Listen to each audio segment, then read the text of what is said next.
"You don't belong in this line, sweetie. Economy is back there near the toilets."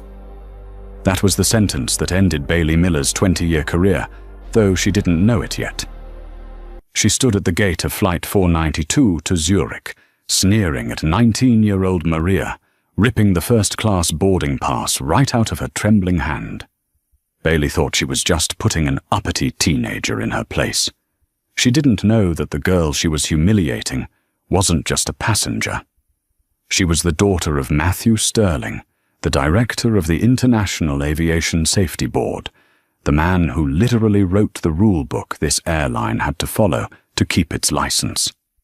Within an hour, that gate wouldn't just be closed, the entire terminal would be locked down, and Bailey would learn exactly what happens when you mess with the wrong family.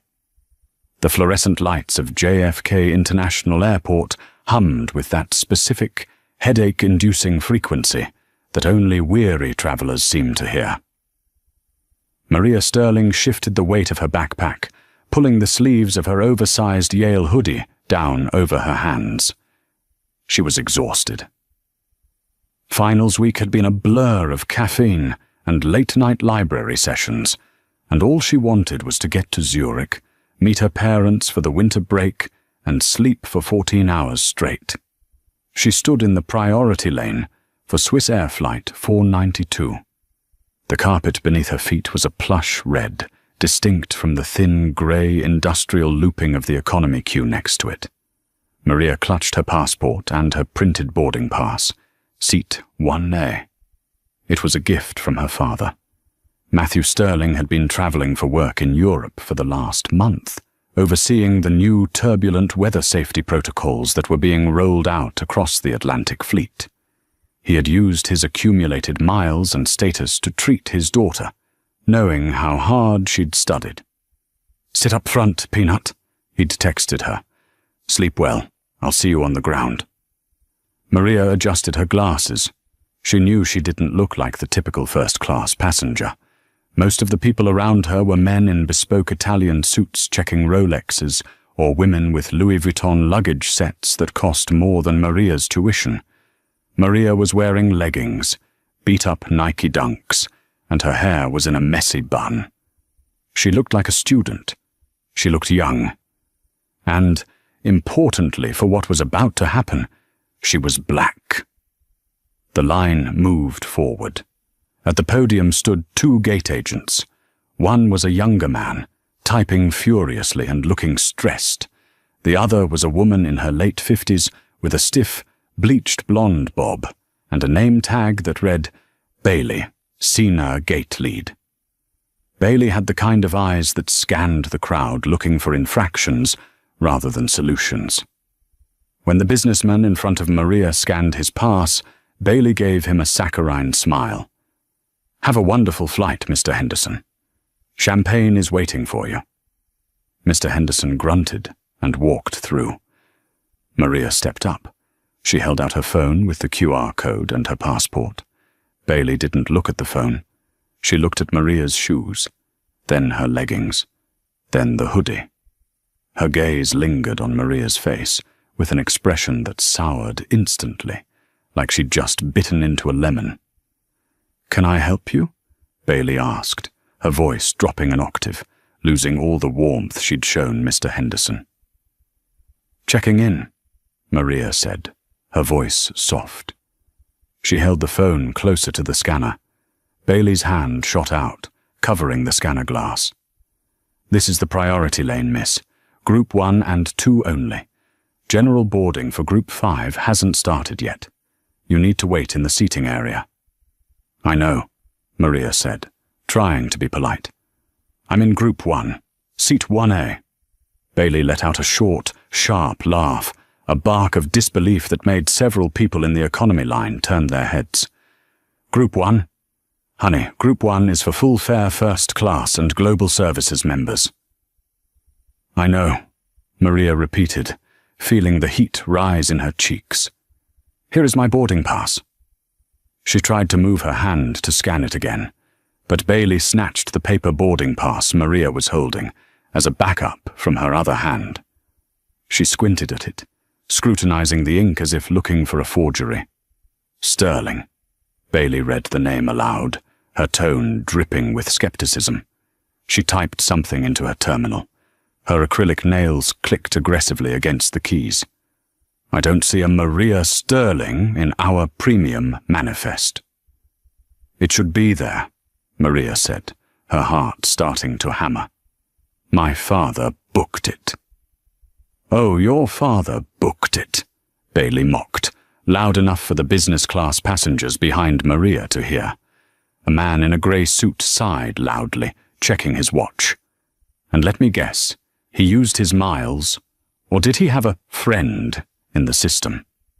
He bought the ticket, Maria said, firming up. Please just scan the code. It will work. Bailey leaned over the podium, invading Maria's personal space. Listen to me. I have been working this gate for 20 years. I know what a first-class passenger looks like, and I know when someone is trying to pull a fast one with a doctored pass or a buddy pass they aren't eligible for. We have strict dress codes and conduct policies for the front of the plane. There is no dress code for paying passengers, Maria argued. She knew this. Her dad had taught her the Passenger Bill of Rights when she was 12. There is for disruptive ones, Bailey snapped. And right now, you are holding up the line and disrupting the boarding process. I'm not disrupting anything. You're the one not scanning my ticket. Bailey's face went red. She pointed a long, manicured finger toward the back of the terminal. Step aside. Now, I am going to process the actual priority passengers, and then I will deal with you and your situation. If you don't move, I'm calling security. But I have a ticket, Maria pleaded, looking around for help. The younger agent kept his head down, terrified of Bailey. The passengers behind her just looked annoyed, avoiding eye contact. Security! Bailey shouted, waving to a TSA officer standing near the food court. We have a non-compliant passenger at gate 42. Maria froze. The shame was sudden and icy. Everyone was staring. She wasn't a criminal.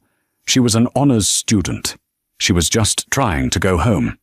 Fine, Maria whispered, tears stinging her eyes. I'll step aside. She moved out of the red lane, standing awkwardly by the wall, clutching her backpack straps. She watched as Bailey waved the man in the grey suit forward. So sorry for the delay, sir, Bailey cooed, her voice transforming back to syrup. Just some people trying to jump the queue. You know how it is. Terrible, the man muttered, glancing at Maria with disgust. They should screen them better before they get to the gate. Maria stood there, isolated and small, while the line of wealthy, mostly white passengers filed past her. She felt like she was shrinking. But in her pocket, her hand gripped her phone. She didn't text a friend. She didn't open Instagram. She opened her contacts and pressed the favorite listed as Dad. The phone rang 3 times. Maria, everything okay? You should be boarding by now. Her father's voice was warm, steady, the voice of a man who solved disasters for a living. Hearing it made Maria's composure crack. A single tear rolled down her cheek, hot and humiliating. Dad, she choked out. They won't let me on. There was a pause on the other end. The background noise on her father's side, the clinking of silverware, the hum of a convention center, stopped instantly. Who won't let you on? Did you miss the window? No, Maria sniffled, turning her back to the gate so Bailey wouldn't see her crying. I was in line. The lady, the gate agent, she said I don't belong in first class. She said I was disrupting the line. She called security, Dad. She took my paper pass and won't scan my phone. She said what? Matthew Sterling's voice dropped. It wasn't loud. It was terrifyingly quiet. It was the voice he used when a plane part failed a stress test. Did she give you a reason? She said I don't look like I belong. She made fun of my hoodie. She thinks the ticket is fake. Stay right there, Matthew said. Do not leave the gate area. Do not get angry. Do not give them a reason to arrest you. I need you to be the calmest person in that airport. Can you do that for me, Peanut? I can, Maria whispered. Where are you? I'm closer than you think. I was at the Hilton JFK for the Safety Board annual gala. I'm in the car. I'm 5 minutes out. Put the phone on speaker. Walk up to the agent and just ask for her name. That's it. Just her name. Dad, she's really mean. She has the police coming. Get her name. The line went dead. Maria took a deep breath. She wiped her face with her sleeve. She channeled every ounce of dignity she had. She walked back to the podium. The boarding was almost finished. The economy line was dwindling. Bailey was currently berating a young mother whose stroller was too wide for the jet bridge. When she saw Maria return, her eyes bulged. I told you to wait for security, Bailey hissed. 2 Port Authority officers were now making their way down the concourse, walking briskly toward them. I just need your name, Maria said, her voice trembling but audible, and your employee ID number. Bailey laughed. It was a cruel sound. Oh, you want my name? You want to report me? Honey, go ahead. I'm Bailey Miller, senior lead, and you are not getting on this plane. In fact, she turned to the approaching officers. Officers, over here. This passenger is refusing to follow crew instructions and is harassing staff. The officers, 2 burly men named Officer Kowalski and Officer Ruiz, stepped up. They saw a small black girl in a hoodie and a frantic-looking, middle-aged white woman in a uniform. Their bias kicked in on autopilot. Miss, you need to step back, Officer Kowalski said, hand resting near his belt. Come with us. You're causing a disturbance. I'm not, Maria said, raising her hands. I have a valid ticket. She refuses to scan it. She's trespassing, Bailey lied, feeling the power surge through her. I voided her ticket. She is no longer a passenger. Now she is trespassing in a secure federal zone. That's it, Kowalski said, reaching for Maria's arm. Let's go, miss. Don't make us cuff you. Wait, Maria cried out. My father is coming. He's with the Aviation Board. Yeah, and my dad is the King of England, Bailey scoffed. Get her out of here so we can close the doors. Captain wants an on-time pushback. Officer Kowalski grabbed Maria's upper arm. His grip was tight. Walk, now. They began to drag her away from the gate. Maria stumbled, her sneakers squeaking on the linoleum. Passengers inside the jet bridge were craning their necks to watch. A few held up phones, recording the unruly passenger being evicted. Please, Maria yelled. Check the system. My name is Maria Sterling. Quiet, Officer Ruiz said. They had dragged her about 20 feet down the concourse, away from the gate, when a booming voice echoed through the terminal. It wasn't over the intercom. It was projected from the lungs of a man who was used to shouting over jet engines. Unhand her! The command was so authoritative, so loud, that Officer Kowalski actually stopped. The entire gate area froze. Striding down the concourse wasn't just a dad, it was a phalanx. Leading the pack was Matthew Sterling. He was a tall man, 6'3", wearing a tuxedo from the gala he had just left, his bow tie undone, his dress coat flapping behind him like a cape. But it wasn't just him. Flanking him were 3 other men in suits, and trailing them were 2 TSA high-level supervisors and the airport duty manager, a woman named Mrs. Higgins, who looked pale as a ghost. Matthew didn't run. He marched. His eyes were locked on Officer Kowalski's hand on his daughter's arm. I said, Matthew growled, closing the distance in seconds, take your hands off my daughter. Now. Kowalski blinked, confused by the tuxedo and the entourage. Sir, step back. This is a police matter. No, Mrs. Higgins, the airport duty manager, squeaked out, rushing forward to cut off the police. "Officer, let her go! That is Director Sterling. That is the director of the safety board." Kowalski's eyes went wide. He let go of Maria's arm as if it were red hot. Maria ran to her father. Matthew caught her, wrapping one massive arm around her, but his eyes never left the police officers. And then they shifted, locking on to Bailey Miller, who was standing at the podium, her mouth slightly open. "Are you hurt?" Matthew asked Maria quietly. "My arm hurts a little, but I'm okay," she whispered. Matthew nodded. He gently moved Maria behind him. He reached into his tuxedo jacket and pulled out a lanyard. It wasn't a standard ID. It was a Federal Aviation credential with a gold holographic chip. He held it up.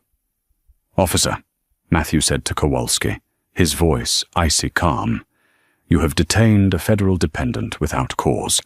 You have laid hands on a minor without threat. I will deal with your precinct captain later. Right now, I want a perimeter around this gate. No one boards. No one leaves. Especially not her." He pointed a finger straight at Bailey Miller. Bailey's confident smirk was gone.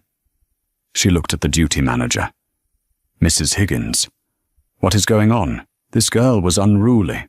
"Shut up, Bailey," Mrs. Higgins hissed, walking up to the podium. "Just shut up." Matthew walked up to the podium. He placed his hands flat on the counter. He towered over Bailey. "You must be the gate agent who decided my daughter didn't look like she belonged in first class," Matthew said. There was a system error," Bailey stammered, backing up until she hit the wall. "Her ticket didn't show up. I was just following protocol." "Protocol?" Matthew repeated the word like it was poison. "I wrote the protocol, Ms. Miller." Chapter 4, Section 2. In the event of a boarding pass dispute, the agent shall verify identity via passport and secondary database check prior to denying boarding. Did you do that? The line was long. Did you do that? Matthew's voice roared. "No," Bailey whispered. "And now," Matthew said, turning to the duty manager, "I want the manifest for Flight 492. I want the load sheet, and I want the cockpit crew brought up here. Now." "Sir," the younger gate agent squeaked, "the pilot is doing pre-flight checks. We are scheduled to push back in 4 minutes. Matthew turned his head slowly to the young man. "Son, look at me. This plane isn't going to Zurich. This plane isn't going anywhere until I inspect every single inch of the compliance logs for this gate. This flight is grounded." He turned back to Bailey, who was now trembling. "You wanted to check her credentials?" Matthew said, leaning in. "Now I'm going to check yours. Let's see if you belong in this line." The atmosphere at Gate 42 had shifted from a busy travel hub to a crime scene. The air was thick with tension, heavy and suffocating. The boarding door was still open, but the flow of passengers had stopped completely. Inside the jet bridge, a murmur of confusion rippled backward into the plane. The captain, a seasoned pilot named Captain Reynolds, stormed up the ramp. He was a man who ran a tight ship, obsessed with on-time departures. He adjusted his hat, his face flushed with irritation as he emerged into the terminal. "What is the hold-up?" Captain Reynolds barked, not looking at the people, just looking for a uniform to yell at. "We missed our slot. We have to wait 20 minutes for a new pushback clearance. Bailey, get that door closed." He stopped. He saw the police. He saw the suits. And he saw a tall black man in a tuxedo standing behind the podium, scrolling through the gate agent's terminal like he owned it.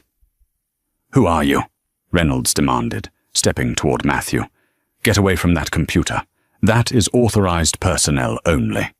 "Officer, why is this civilian touching airline property?" Matthew didn't look up. "This civilian," he said, his voice calm but carrying a dangerous weight, "is looking at your weight and balance sheet, Captain, and I'm noticing a discrepancy." "Excuse me?" Reynolds scoffed. You can't read a load sheet. Step aside." Mrs. Higgins, the duty manager, rushed to the captain's side. She looked like she was about to be sick. Captain, please. This is Director Sterling." The name didn't register immediately. "I don't care if he's the director of the PTA. We have a flight to catch." Matthew finally looked up. He straightened his back, turning to face the pilot. The recognition hit Captain Reynolds like a bird strike to the engine. He knew that face. He had seen that face in the mandatory quarterly safety training videos. He had seen that face on the cover of Aviation Week.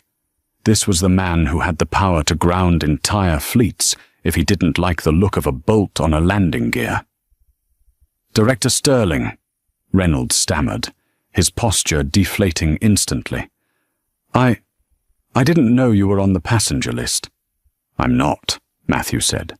"My daughter is. Or she was, until your gate agent dragged her out by the police because she didn't like her hoodie." Matthew gestured to Maria, who was sitting on a waiting area chair, shaking, with Officer Ruiz now standing guard for her, rather than against her. Reynolds looked at Bailey. Bailey was pale, sweating through her makeup. "Is this true?" Reynolds asked Bailey. "She was disruptive," Bailey cried out, her voice shrill. "She was blocking the lane. I just prioritized the boarding efficiency." "Efficiency," Matthew repeated. He tapped the computer screen. "Captain, come look at this. You're worried about your departure slot. You should be worried about a federal felony." Reynolds walked behind the podium. Matthew pointed at the screen. "This is the transaction log for Seat 1A, Matthew explained, pointing to the lines of code. "At 1842, my daughter, Maria Sterling, scanned her ticket. The system accepted it. Green light. See that?" "Yes," Reynolds whispered. 2 seconds later, Matthew continued, his finger sliding down the screen. A manual override command was entered. Entry code BM lead. "That's you, Bailey Miller." Bailey said nothing. She was staring at her shoes. "The override wasn't for security risk," Matthew said, his voice rising so the crowd could hear. The override code used was duplicate booking, seat reassignment. And then, at 1844, 10 seconds later, Seat 1A was assigned to a Mr. Arthur Henderson. Upgrade. Complimentary. The crowd gasped. The businessman who had sneered at Maria earlier, Mr. Henderson, was already on the plane, sipping champagne in Maria's seat. Matthew turned to Bailey. "You didn't kick her off because she was disruptive. You kicked her off because you had a friend, or maybe a high-tipping regular, who wanted an upgrade. And you saw a young black girl in a hoodie and thought, she doesn't matter, she won't fight back, I can bully her. You thought she was an easy target." Matthew leaned in close to Bailey's face. "You made a calculation. You traded my daughter's dignity for a favor to a businessman. That is not protocol. That is fraud. That is discrimination. And that is a violation of the Federal Carrier Access Act." Bailey was shaking violently now. Mr. Henderson is a Diamond member. I thought." "You thought wrong," Matthew said. He turned back to the captain. "Captain Reynolds, under FAA Regulation 14 CFR Part 382, I am flagging this flight as non-compliant with passenger civil rights statutes. This plane is officially grounded until a federal auditor can review the entire manifest handling." "Director," Reynolds pleaded, "that could take hours. The cancellation, the costs." "Then you better get comfortable," Matthew said, cold as ice, "because I'm not just grounding the plane, I'm calling the Inspector General." The next hour was a blur of chaos for the airline and absolute vindication for Maria. Matthew was true to his word. He didn't just make a phone call, he activated a Code Red audit. Within 30 minutes, 3 men in dark windbreakers with the Department of Transportation insignia arrived at the gate. They weren't airport security, They were federal investigators. The passengers were ordered off the plane. The grumbling was loud, but it silenced quickly when they saw the scene at the gate. Mr. Henderson, the man who had taken Maria's seat, walked off looking confused, holding his glass of champagne. "What is going on?" he demanded. "I paid for a service." "Actually," Matthew said, stepping into his path, "you didn't pay for that seat, did you? You were in 4B. Business class. Nice seat. But you wanted first." Mr. Henderson looked at Bailey. Bailey said she'd take care of me. She said there was a no-show in 1A. "She lied," Matthew said. "The passenger was standing right in front of her. She had the police drag her away so you could stretch your legs." Mr. Henderson looked at Maria, who was still sitting in the chair, her eyes red. He looked at her Yale hoodie. He looked at the tears on her face. For the first time, the arrogance slipped from his face, replaced by a dawn of uncomfortable realization. He had been part of something ugly. I didn't know," Henderson muttered. "Ignorance is a luxury," Matthew said. "My daughter doesn't have that luxury." Meanwhile, the investigators were dismantling Bailey's digital life. They weren't just looking at today, they were looking at everything. "Director Sterling," one of the investigators called out. "You need to see this." Matthew walked over. The investigator had pulled up Bailey's history of manual overrides. "It's a pattern," the investigator said. "Look at this. 6 times in the last 3 months. In every single case, a passenger under the age of 25 or a passenger with an ethnic surname was bumped from first or business class due to system errors or behavioral issues. And in every single case, the seat was reassigned to a white male passenger with high loyalty status. Bailey, who had been sitting on a stool provided by the police, put her head in her hands. "It's not just racism," Matthew noted, reading the data. "It's bribery. Look at the notes. Customer-provided gift. Customer-provided voucher. She's been selling seats that belong to other people." The investigator nodded. "This is grand larceny and federal wire fraud." The duty manager, Mrs. Higgins, was sobbing quietly on the phone to corporate. She knew what this meant. The airline was going to face a fine in the millions. The bad PR would be catastrophic. And it was all because Bailey couldn't stand the sight of a black girl in first class. Matthew walked over to Bailey. The silence in the terminal was absolute. Hundreds of people were watching. Phones were recording. "Ms. Miller," Matthew said. 20 years, you said?" Bailey looked up, her mascara running down her face. "Please," she whispered.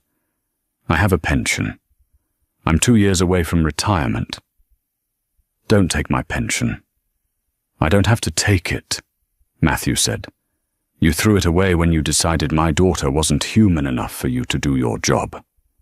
He turned to Officer Kowalski, the same cop who had grabbed Maria. "Officer," Matthew said, "I believe you have a suspect to arrest, and this time make sure you have the right one." The twist was delicious. Officer Kowalski, desperate to save his own skin and prove he wasn't part of the corruption, moved with aggressive speed. He pulled his handcuffs out. "Bailey Miller," Kowalski announced, his voice booming for the cameras. "Stand up. You are under arrest for fraud, discrimination under the Air Carrier Access Act, and filing a false police report." "No!" Bailey screamed as he pulled her hands behind her back. "You can't do this. I run this gate. I am the lead." "Not anymore," Mrs. Higgins said, stepping forward. She ripped the senior lead badge off Bailey's uniform. "You're fired, Bailey. Effective immediately." The click of the handcuffs was the loudest sound in the airport. As they marched Bailey away, down the same path she had forced Maria to walk, the crowd didn't stay silent. Someone started clapping. Then another. It wasn't a cheer of joy, it was the applause of justice. Bailey kept her head down, but the cameras caught every angle. She wasn't the powerful gatekeeper anymore. She was just a criminal in a polyester uniform. With Bailey gone, the energy in the terminal shifted from tension to something softer, but still awkward. The airline staff were scrambling. They had a grounded plane, a furious director of aviation safety, and a PR nightmare unfolding on TikTok. Mrs. Higgins approached Matthew and Maria. She looked terrified. "Director Sterling," she said, her voice trembling. We are so incredibly sorry. There are no words. We are prepared to offer Maria a full refund, plus a voucher for future travel and—" Matthew held up a hand. "Stop." He looked at Maria. She had stood up. She looked tired, but she wasn't crying anymore. She was watching her father with a look of awe. She knew he was important, but she had never seen him work. She had never seen him use his power like a sword to cut through the rot of the world. "Maria," Matthew said gently, "what do you want to do? We can go home. I can get a car. You don't have to fly today." Maria looked at the plane. She looked at the passengers who were waiting to reboard. She saw Mr. Henderson, who was looking at the floor, ashamed. "No," Maria said. Her voice was stronger now. "I have finals to recover from. I have a vacation to start. And I have a seat. Seat 1A. She looked at Mrs. Higgins. "I want to go to Zurich, on this flight, in my seat." "Of course," Mrs. Higgins said immediately. "Absolutely. We will board you first. We will escort you. And," Matthew added, "I want the passenger manifest cleared of Mr. Henderson." "Excuse me?" Mr. Henderson perked up from the background. "You accepted a fraudulent upgrade," Matthew said. "You were complicit in the removal of a minor. You can take the next flight. In economy." Mr. Henderson opened his mouth to argue, saw the federal agent still standing there, and shut it. He grabbed his bag and walked away, defeated. Matthew turned to his daughter. He adjusted her hoodie strings, smiling softly. "You sure, Peanut?" "I'm sure," she said. "Okay," Matthew said. He turned to the crowd of onlookers. "Show's over. Let's get this bird in the air. Everyone check your tickets. We are boarding by the book this time." But the story wasn't over. As Maria walked toward the jet bridge, this time with the captain personally holding the door open for her, she didn't just walk. She glided. However, the hard karma Matthew had unleashed was barely getting started. The arrest at the airport was just the beginning of Bailey's nightmare. The video of her screaming, "I run this gate," while being handcuffed, had hit the internet. And the internet, as Bailey was about to find out, is undefeated. While Maria settled into seat 1A, sipping a sparkling cider brought to her by a trembling flight attendant, Bailey was sitting in a holding cell at the Queen's precinct. She was allowed one phone call. She called her husband, a man named Rick who worked in logistics. "Rick, you have to bail me out," she sobbed. "Bailey!" Rick's voice sounded strange, distant. "Where are you?" "I'm in jail. It was a mistake. Some bratty girl and her dad—" "Bailey," Rick cut her off. "I just saw the video. It's on the news. It's on CNN, Bailey. Racist gate agent arrested for fraud. That's the headline. It's lies." "Is it?" Rick asked. "Because my boss just called me. He said he doesn't want the company associated with our name right now. He told me to take a leave of absence. You didn't just ruin your job, Bailey. You're wrecking us." The line went dead. Bailey stared at the phone. For the first time in 20 years, she wasn't looking down at someone. She was at the bottom, looking up, and the walls were closing in. Back on the plane, the captain's voice crackled over the intercom.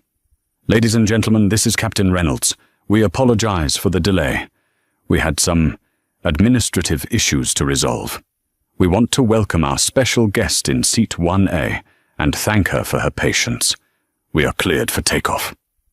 Maria looked out the window as the plane accelerated. She watched the terminal blur past. She saw the flashing lights of the police car that was likely transporting Bailey. She put her headphones on. She didn't play music. She closed her eyes, and finally, let herself breathe. But down on the ground, Matthew wasn't done. He was sitting in the back of his town car, his phone to his ear. "Yes," Matthew said into the phone. "I want a full audit of the entire airline's priority boarding hiring practices. I want to know who trained her. I want to know who supervised her. And get the legal team ready. We aren't suing for money. We're going to sue for policy change. We're going to make sure no girl in a hoodie ever feels like she doesn't belong in the front of the plane again." He hung up. He looked out the window at the plane, lifting into the sky. "Fly safe, Peanut," he whispered. For 3 weeks, Matthew and Elena Robinson lived in the eye of a hurricane. The world had seen the video. The clip of Sterling Vance screaming, stumbling, and threatening the crew had been viewed 200 million times across every platform from TikTok to the BBC. The public reaction was unanimous. Outrage. Aerolux, the airline that had marketed itself as the pinnacle of sophistication, was now a global punchline. The memes were relentless. "Flying Aerolux?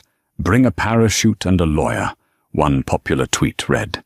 But while the court of public opinion was firmly on Matthew's side, the actual courts were a different beast. Matthew sat in the cramped living room of their Brooklyn brownstone, staring at a stack of thick, cream-colored envelopes. They weren't fan mail. They were legal summons.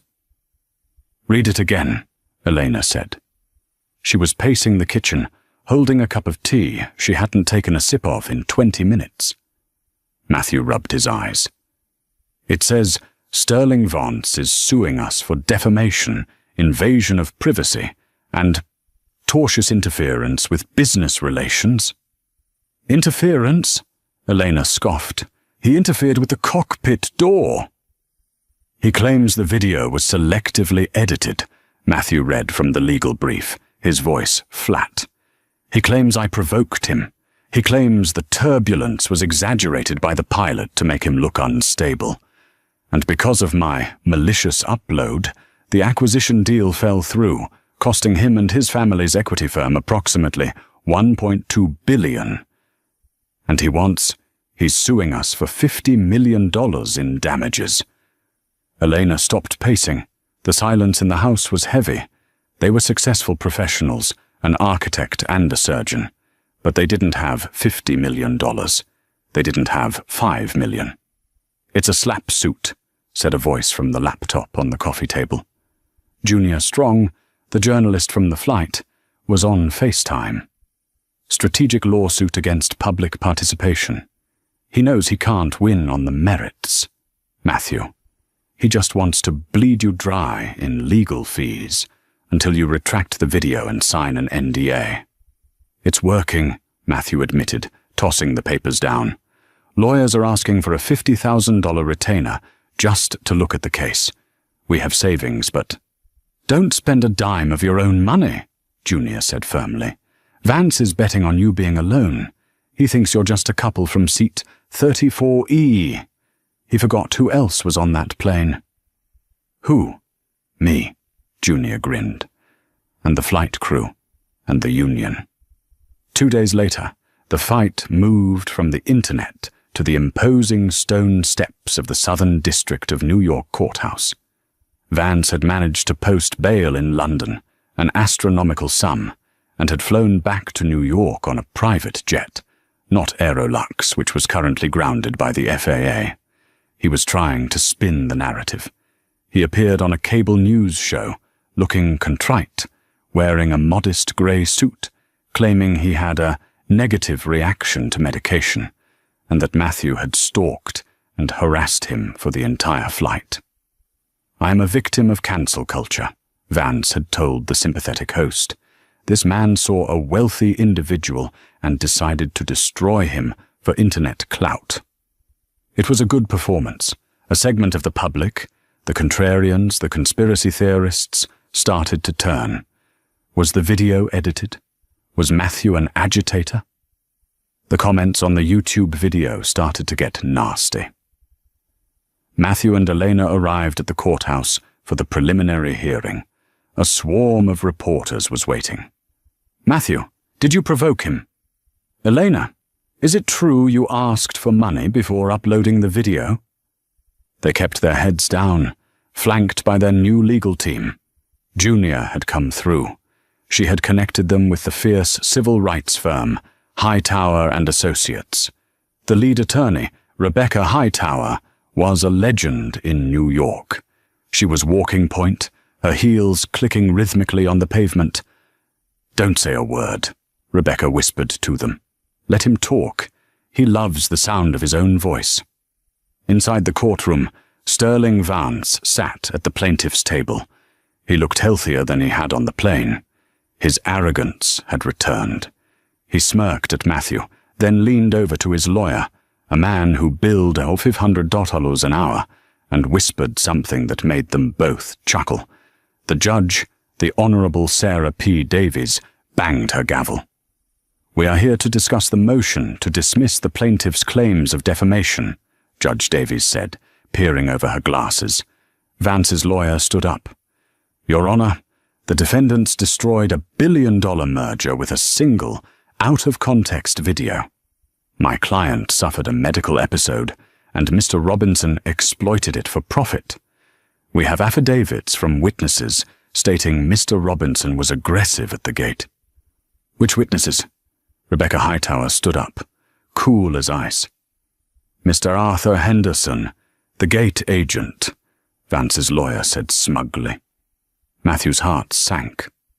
Henderson, the man who had bowed to Vance at JFK. Of course Vance had bought him off. Mr. Henderson claims Mr. Robinson was belligerent and threatening at the counter, the lawyer continued. This establishes a pattern of hostility. Judge Davies looked at Rebecca. Counsel? We would like to introduce a piece of evidence that contradicts Mr. Henderson's sudden recollection, Rebecca said. She held up a small USB drive. Is this the YouTube video? The judge asked. I've seen it. No, Your Honor, Rebecca smiled. This is something else. You see, Mr. Vance assumes that the only camera recording that day was my client's phone. He forgot about the airport. Vance's lawyer stiffened. We subpoenaed the security footage from JFK Terminal 4, Gate A12, Rebecca said. It has audio. Vance's face went pale. Rebecca played the clip on the courtroom screens. Grainy but clear footage showed the gate desk. It showed Matthew standing calmly. It showed Vance cutting the line. It showed Vance snapping his fingers at Henderson. And it picked up the audio perfectly. I have the Airline. Economy fits your demographic better anyway. The racial slur, or the implication of it, hung in the silent courtroom. Then the footage showed the interaction with Henderson. It showed Matthew calmly accepting the tickets to avoid a scene. It showed zero aggression. Rebecca paused the video. As you can see, Your Honor, the only belligerence came from the plaintiff. And as for the medical episode on the plane, we have the toxicity report from the London police booking. She slapped a document on the table. Blood alcohol level was 0.24, 3 times the legal driving limit, plus traces of cocaine. That's not a reaction to medication, Your Honor. That's a Tuesday night for Mr. Vance. The courtroom erupted in murmurs. Vance slumped in his chair, his face turning a mottled red. Order! Judge Davies shouted. She looked at Vance with undisguised distaste.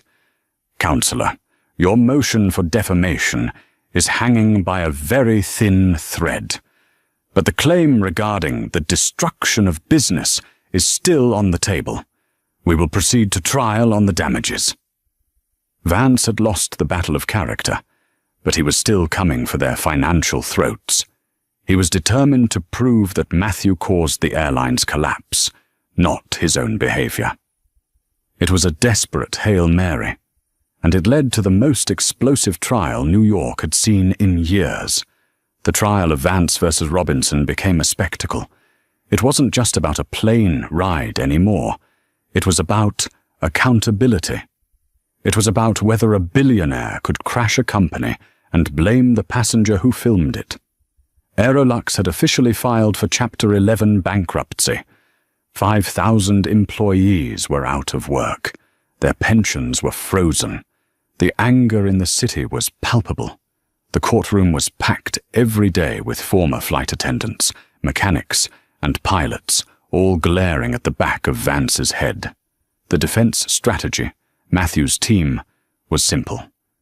Truth is the absolute defense, they called their first witness. "I call Captain James Miller to the stand," Rebecca Hightower announced. Captain Miller walked in, wearing his full uniform, though the airline no longer existed.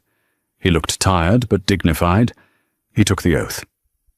"Captain," Rebecca asked, "in your 30 years of flying, have you ever seen a passenger behave like Mr. Vance did on Flight 882?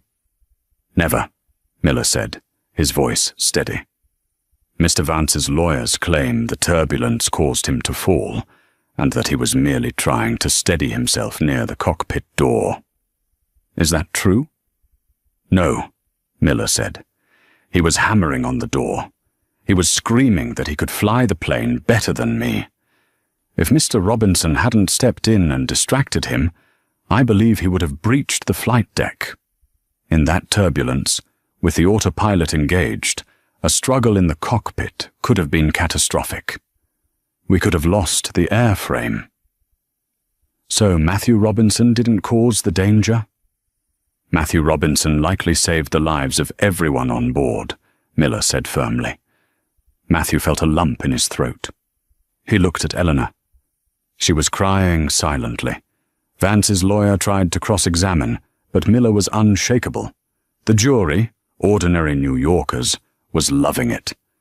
But the real twist came on the third day of the trial. Vance took the stand. He had to. He was losing, and his ego wouldn't let him stay silent. He believed he could charm the jury, or at least confuse them with business jargon. "Mr. Vance," Rebecca Hightower began, pacing in front of him, "you claim that the release of the video caused the Gulf investors to pull out, destroying Aerolux. Is that correct?" "Yes," Vance said, adjusting his tie. "Business relies on confidence. That video was a hit piece designed to shake that confidence."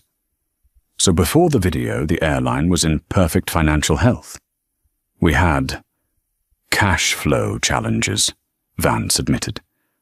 "But the deal would have fixed them." "I see," Rebecca said. She walked back to her table and picked up a thick binder. "We received this morning, via discovery from the bankruptcy trustees, a series of emails sent from your personal account 2 days before the flight." Vance froze.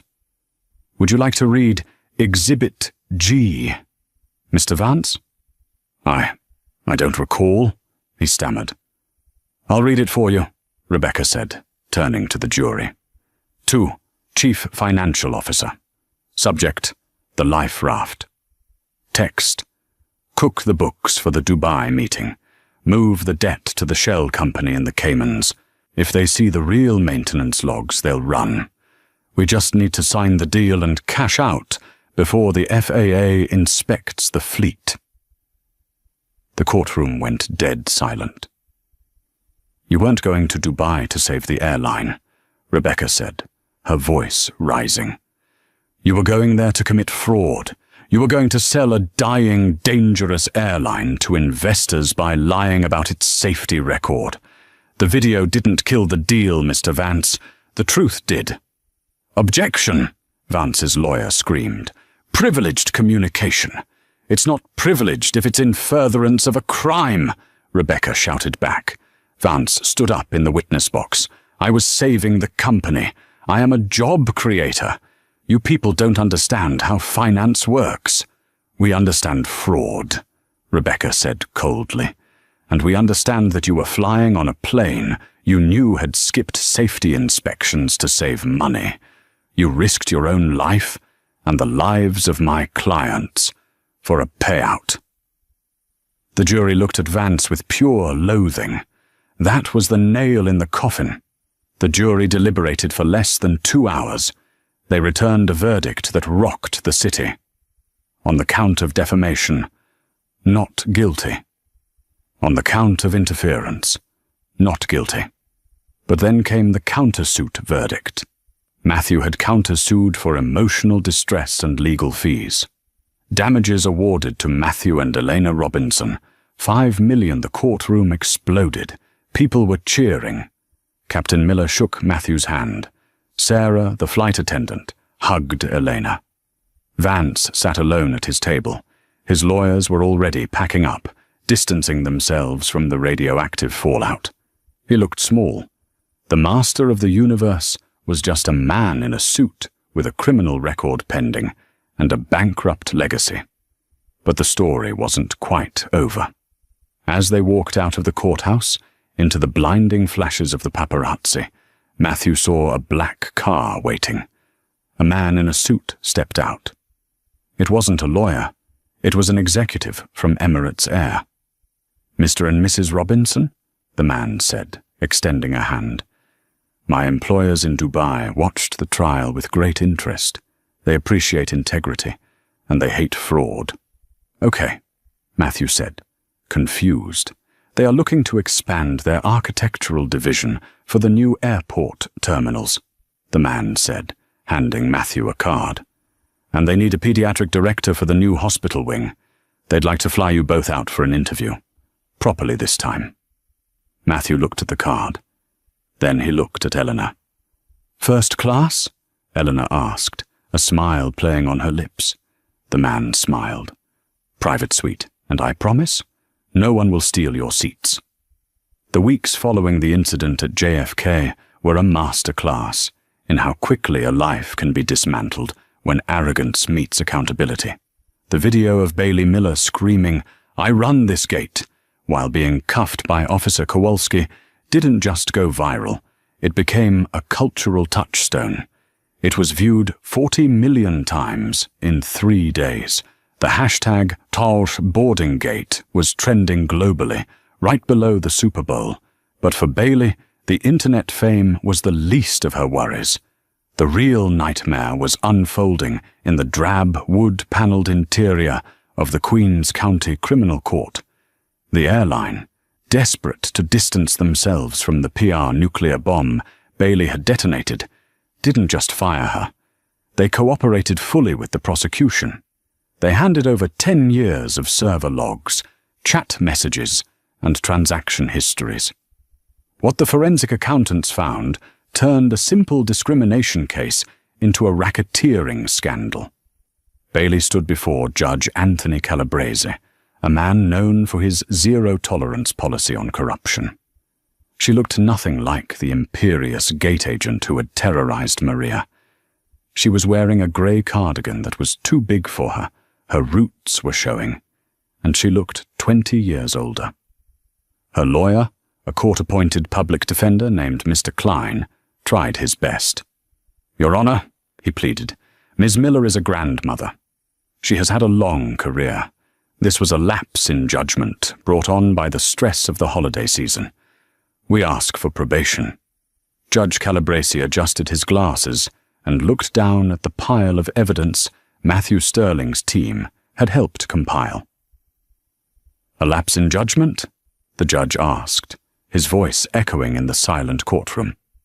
"Mr. Klein, I have a log here showing that your client accepted tips ranging from $50 to $500 on 47 separate occasions to bump paying passengers from their seats.